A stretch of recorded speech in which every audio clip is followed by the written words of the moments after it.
মা ছাড়া থাকা যে কতটা কষ্টের এটা বুঝি বলেই আমি তমালকে এই কষ্টটা দিতে চাইনি।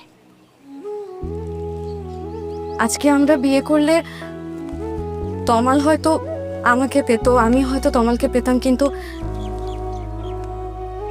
তমাল তোমার মাকে হারাতো।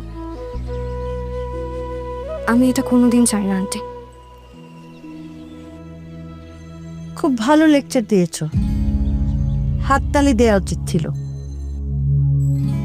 প্রতারণা করেছো তোমরা। অবশ্য তোমাকে প্রথম দিন দেখেই মনে হয়েছে যে তোমার মধ্যে সমস্যা আছে, ওই অলক্ষণে ব্যাপার স্যাপার আছে আর কি। মা, তুমি ওর সাথে এভাবে কথা বলছো কেন? তুই তুই আমার মুখের উপর কথা বলছিস? জীবনে প্রথম তুই এই টোনে আমার সঙ্গে কথা বলছিস। কে জুগিয়েছে এত সাহস? নিশ্চয়ই এই মেয়েটি।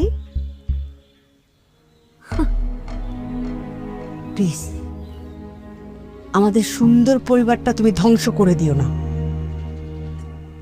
প্লিজ।